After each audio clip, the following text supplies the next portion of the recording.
Эрхэм үзэгч та бүхний амрыг айлтгах мэдчилээ. Эх орны төлөө нэвтрүүлгийн энэ удаагийн дугаар эхэлж байна. Эх орны төлөө нэвтрүүлгийн энэ удаагийн дугаарт зэвсэг түвшний 120 дугаар ангиас бэлтгэсэн сурвалжлага болон зэвсэг түвшний 123 дугаар ангийн хөгжимчин ахлагч даваа жамцын талаарх мэдээллийг бүлээн авч үзээрэй. Амрыг ирээ үзэгчтэй нааг Мөнхбаатараас хөтөдөг.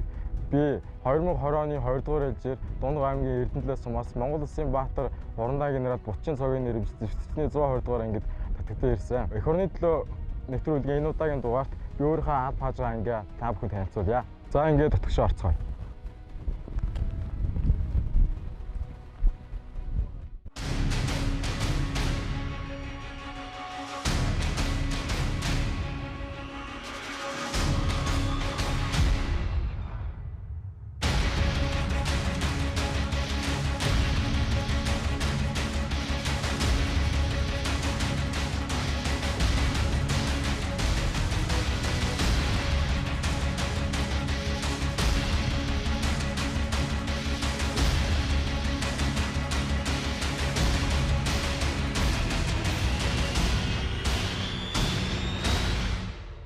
Манай зэвсэг түвшний 120 дугаар анги маань анх 1967 оны 7 сарын 29-ний өдөр анх байгуулагдсан. Түүнээс хойш 54 дэх жилийнхаа жилтэйгээ золгож байгаа.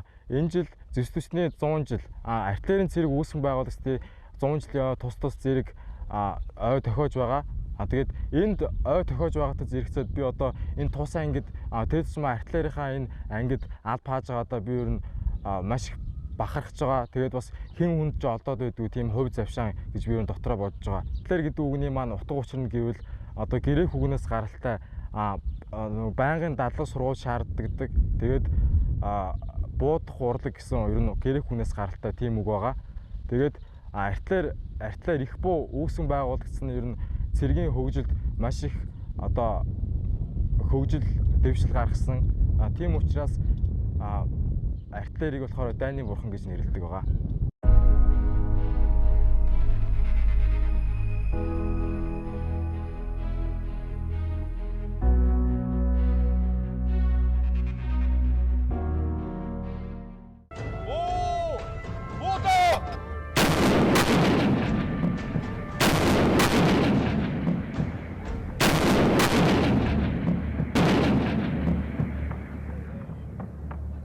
Өнөөдрийн хичээлийн хуваарийн дагуу бид 130 мм пушкийн буун дээр дадлах хийх төлөвлөгөөтэй байгаа.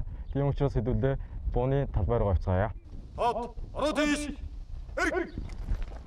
Хот, орс.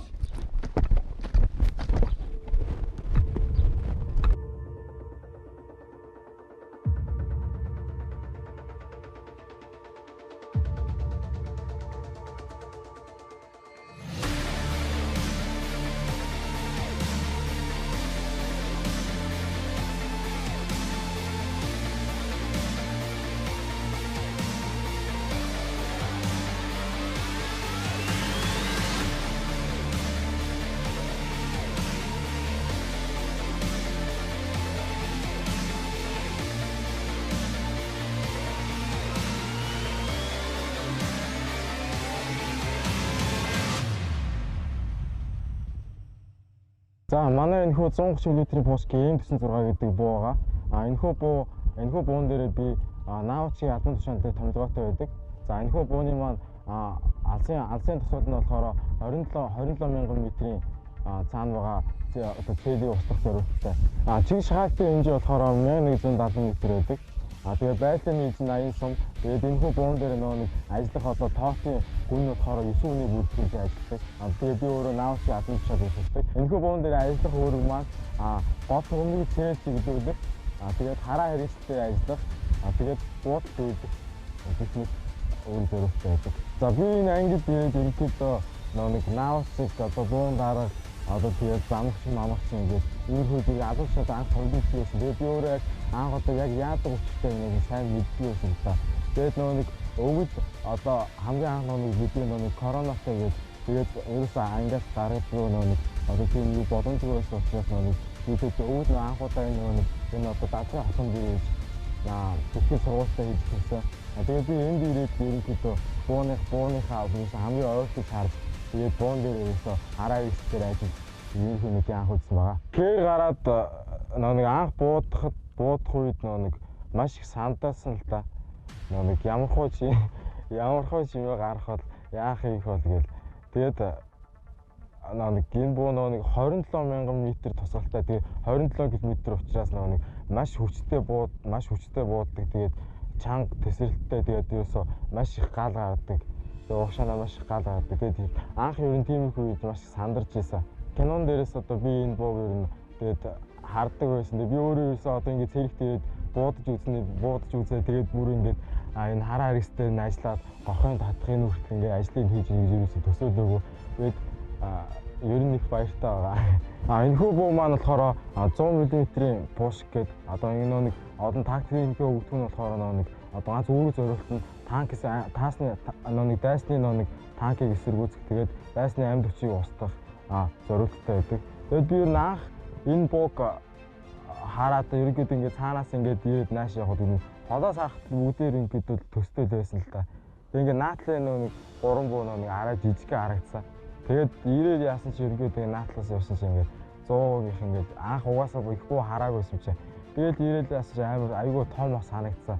Тэгээд би ийш цаашдаа ингээд ийш яваад тэгээд 150 м ингээд аваад суушиг тэгээд өөрийнхөө 130 м пушк дээр очсон чи ер нь өөр манай буу ер нь хамгийн том санагдсан юм. Уурттай гол төмөр нь уурт.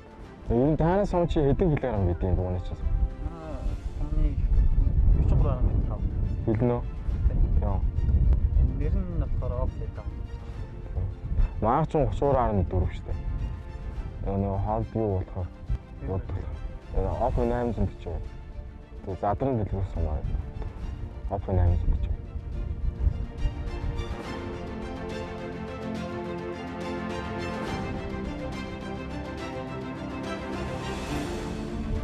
Тэгээд танаас сон чи ерөнхийдөө ингээд хүн жинтэй болохоор ингээд гол төмөр нь одоо зузаан одоо богинохын тиймэрхүү байдаг гэсэн үг шүү дээ. Тэ? Богинохон болохоор энэ манай буунаас арай илүү одоо наан буу гэсэн үг шүү дээ. Одоо сум нь одоо арай ойр байна гэсэн үг юм тий.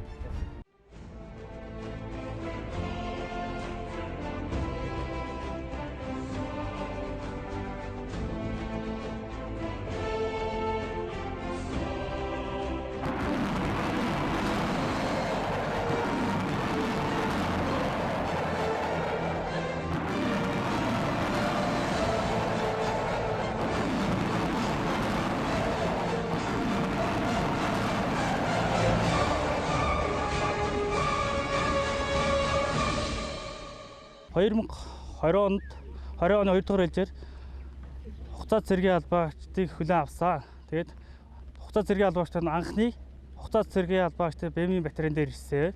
Тэгээд ирээд хичээл сургуультай хамрагдаад албан сургуультай хийгээд 2 сард ангийн байлдааны уулгахтай тактикийн хэрэг сургуульд оролцож одоо буудалгаа амжилттай явуулж онц дүнтэй буудлага хийсэн. Батарейн тусгай ороод дал паажгаад өөрөө юм дүнд баярлж байна. Тэгээд нийт Ахмад Дайчин ахлагч офицер ажилчаа албаагч түрүүч байлдагч нартаа артиллерийн цэргүүрч өгсөний 100 жилийн баяр мэнд хүргье. Яг одоо манай цэргүүд маань одоо 2021 байлдааны уулзалтын сэлэн гэхээр сургуульд оролцох гээд бэлтгэл сургуультаа хангаад дадлаг сургуультаа хийгээд явж байна. Дадлаг сургуультыг бол өдөр болгон одоо ажлын 5 өдрөн 3 өдөрт нь хийгээд ажлын хийгээ явж байгаа. Манай Б21-ийн батальон одоо гол үүрэг нь бол одоо мот буудлагын батальоныг одоо байлдын ажиллагаар дэмжих, галын дэмжлэг үзүүлэх үүрэгтэй.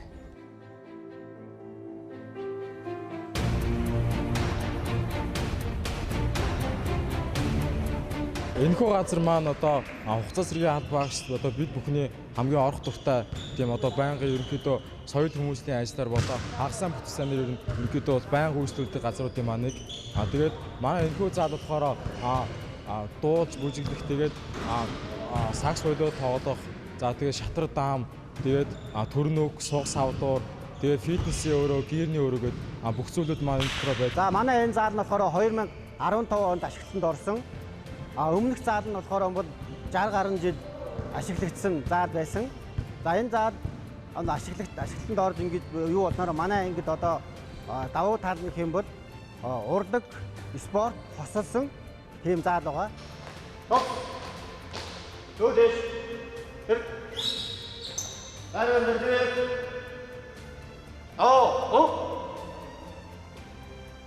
Хэлэлцээ. Тус. За өнөөдөр тав хүнд олсон жаал явах уу? Та харуулна. Намайг яаж харуулж вэ? Харуулдаа яаж зөөж вэ? Буухта хөдөө яаж бичиж вэ? Тэрийг сайн харах шүү. Ойлсноо.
Бид нар энэ чэнэс одоо юу олж авдаг вэ гэхээр бие болдрын өвдөг шүмүүжил тэгээд төсөөрө хатуужил тэгээд одоо тоос наадах одоо чөлөө цагаа зөв болгосон өнгөрөөх их зэрэг маш олон тийм өөрт хэрэгтэй зүйлүүдийг авдаг бамаа. Энэ заал нь одоо дээрээ болохоор шатар даамны клуб, бильярдны клуб тэгээд одоо хугацаа зэрэг багшд ороод сонин сэтгүүл болон мэдээлэл авах тийм бас хэрхэн байгаа. Одоо энэ урлаг спортын зохицол төлөвлөлтөд бол тусгай төлөвлөгөөний дагуу цэргийн албан агчдын авиас чадварыг одоо нэн хөгжүүлэх тал дээр бол дугуйлан хичээлүүлж одоо тэд дундаа гитар болон ийм амьд хөгжмийн өлөөр хөгжимтэй ийм амьд хөгжмийн талаар ийм дугуйлан хичээлүүлж тэнцээсээр цэргийн албачлаа сонгоо авч одоо ингэж бас хамтаг байгуулж тэр дундаас нөгөө хугацаа зэргийн албаачдын соёлын хэрэгцээг хангаж бас ажилладаг байгаа. Манай төсөв түвшний анги болоод явагддаг бас ардын авиасны шалгаруулах тэмцээнд бас 2020 онд манай анги одоо энэ дээр ардын хөөмийн чиглэлээр юм ардын үндэсний язгуур урлагийн энэ чиглэлээр бол илүү төлхөө оролцож одоо нэгдүгээр хамтлаг маань бол нэгдүгээр байранд орсон байгаа.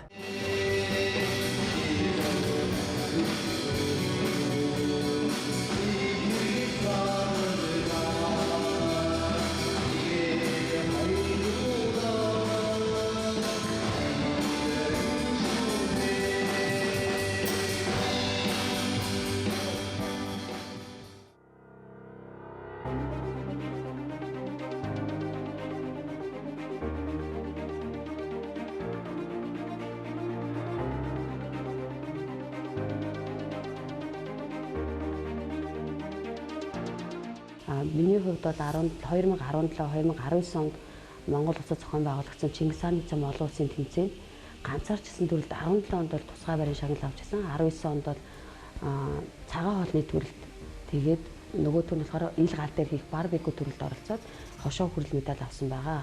Багаараа бол амжилттай оролцсон. Төсөв түвшний төлөөлж оролцсон байгаа. Цэргийн галтгооны хамт олон цэргийн албан агчтай хоолны нэр төлбөрийг оржуулахын тулд сонголтоо олыг 14 хоногт нэг удаа цэргийн албан агчтай сонголтын олоор үйлчилдэг байгаа. Тэгээд цар тахалтай холбогдуулаад цэргийн албан агчтай бид бүгд чацраган нэмэлтээр чацраган тэгээ аарцаар ангаж байгаа. Тэгээд улс орн маань коронавирус цар тахлын гарсантай холбогдуулан бэлэн байдлын зэргүүдийг шилжсэн. Энэ тохиолдолд манай зөвсөх түвшний болон материал хангалтын хэлсээс явагдаж байгаа хүнс болон бусад хувцас хэрэглэл материалын хангалтууд тасралтгүй явагдсаар байгаа.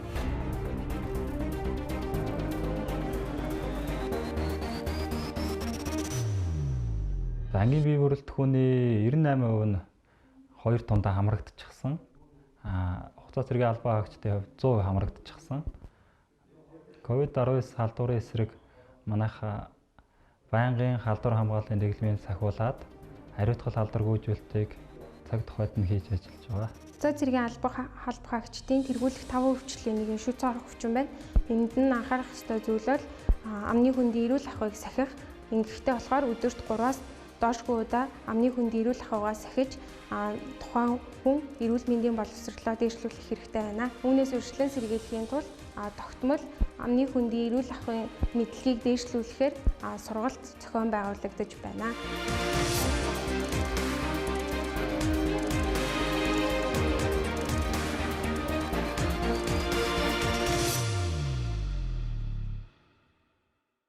За өнөөдөр та бүхэн манай хугацаа цэргийн алба хаагчдын өдөр тутмын 102 дугаар ангийн цэргийн алба хаагчдын өдөрт мэхчээ сургуульд оролцож байгаа цагийн хуваарь үйл ажиллагаа тэгээд соёл хүмүүжлийн ажил, урлагийн спортын арга хэмжээ гэх мэт зүйлүүдийг өнөөдөр үзэж сонирхсан байх. Тэгээд өнөөдөр бид нэр хичээл сургуулаа дуусгаад одоо амралтынхаа цагаар одоо соёл амралтынхаа энэ одоо танхимд орж ирээд бүгдээрээ сууцгааж байна. За тэгээд 102 дугаар ангид ирээд би ер нь маш их олон онж явуудтай болсон. Тэгээ нутгаас ирсэн маш олон сайхан залуустай одоо мөр зэрэгцэн албаа хааж байгаа. За тэгээ тэрний дундаас одоо манай нэг онж байна Төрөөч Мөнхнасан гэдэг. Одоо энэ хүндээ нэг өгөөд. За юуны өмнө өөрийгөө эхлээд танилцуулъя. Би Энтийн аймгийн Борон Дүр сумаас 2020 оны 2 дугаар ээлжир хугацаа цэргийн албанд татагдсан. Хөдөө аж ахуйн 3 дугаар курс, инженер технологийн сургуулийн 3 дугаар курсээр оюутан байна. За би бол энэ цэрэгт ирснээрээ тэр тусмаа энэ артиллерийн тусгай хороонд Монгол ганцхан байдаг тусгай хороонд ирснээр үнэхээр баяртай байгаа. Артиллерийн тусгай хороон дотроо бас тээлтэд артиллерийн зэргийн гал БМ-21 ураал 375 систем дээр машин дээр суурилсан систем дээр ирсэн тэр үнэхээр их баяртай байгаа. За энд цэрэгт ирснээрээ бол өөрийнхөө олон нуугдмал авиас болон одоо бие бэлтрийн хувьд, оюун санааны хувьд бас ямар нэгэн зүйлүүдтэй бас нээлттэй болоод дарга цэрэг нэртэйгээ одоо ингээд сайхан онж явуудтай болоод аюул бол найзтай болж байгаа бас үнэхээр их баяртай. За одоо та бүхэндээ бас энэ шин цэрэг байхдаа бас хөгжилтэй болсон явдлуудаасаа суулцъя гэж бодож байна. Жишээлбэл одоо би анх бас шууд багдараа болоогүй байлдагч байхдаа одоо бас энэ 152 мм гаусс бүшигний батарей би батарейгаас болоод өөр батарей руу орж исэн тийм нэг бас нэг өөр батарейны жигсаалд орж исэн тийм нэг бас нэг түүхч гэхэд одоо тийм нэг хөвгтэй явдал байдгийн.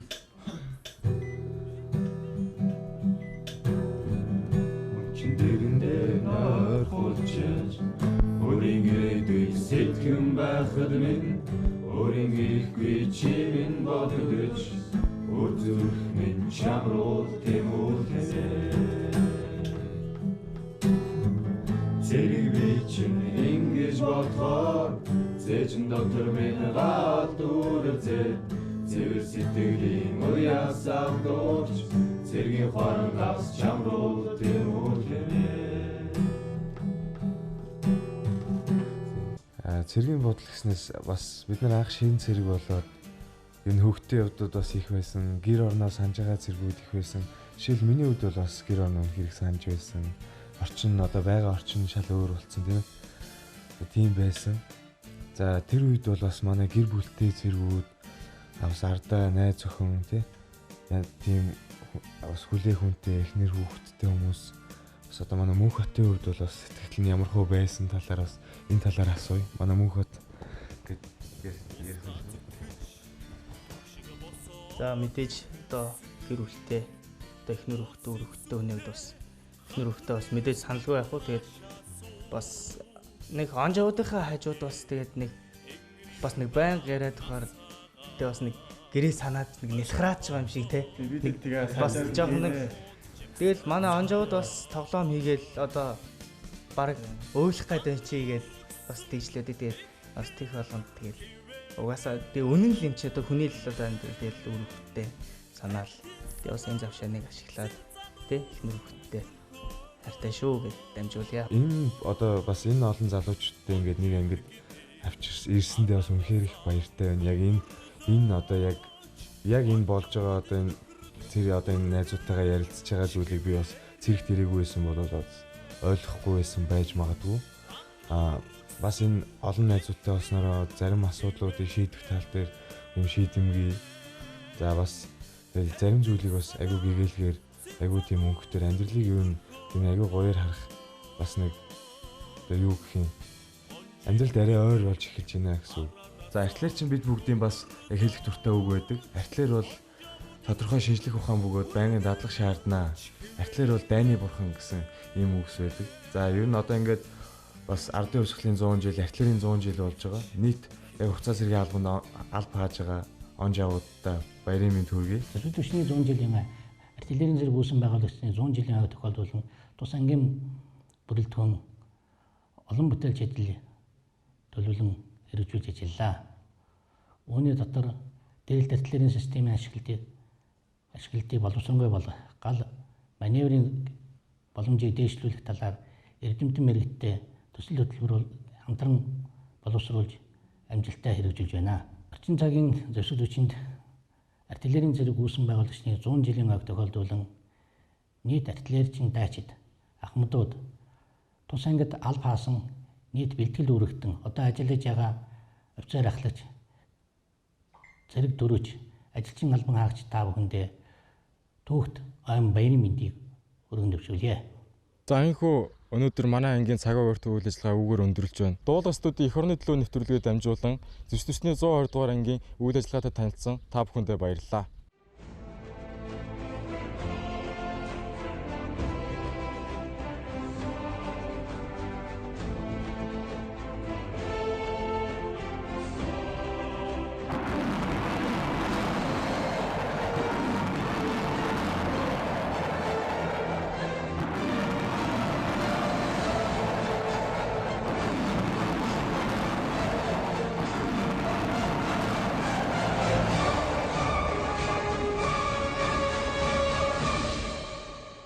Алс баруун хязгаараас Дорнын уудам тал хүртэлх 2127 км замыг 46 хоногийн хугацаанд гүйж дуулан амжилттай бариалж нэгэн өөрмөц амжилтыг тогтоосон зэвсэг түвшний 123 дугаар ангийн хөгжимчин ахлагч Даажимс өөртөө давсан зорилгоо биелүүлээд нутгийн зүг хүлгийн жил зааллаа.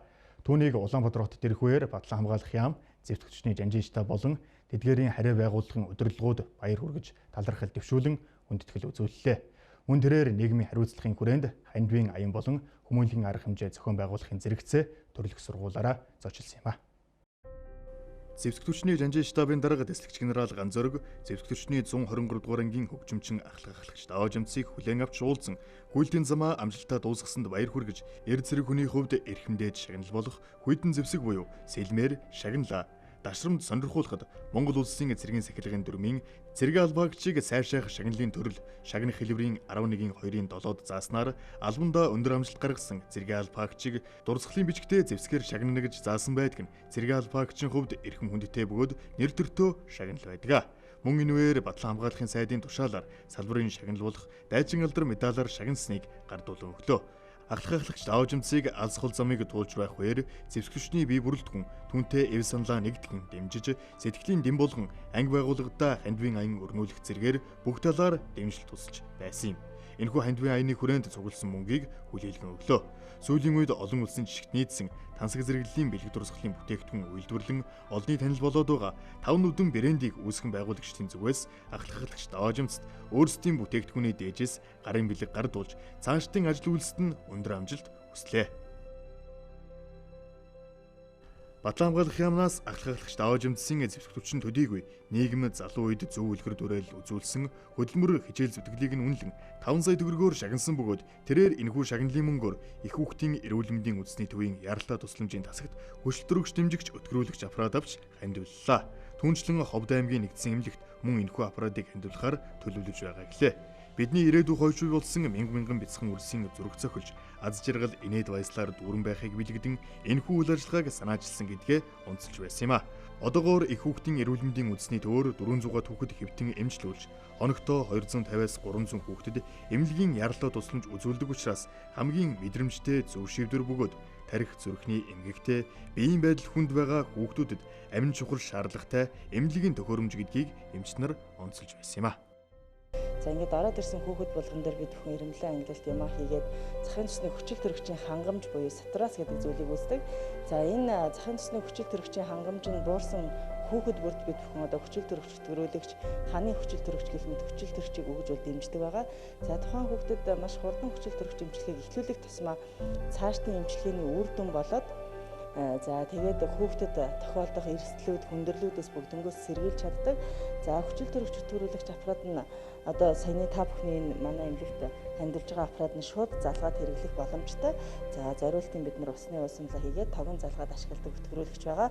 За үүнээс гадна бас бусад тасгуудад авч очиод хэрэглээд явах даваа талтай байдаг.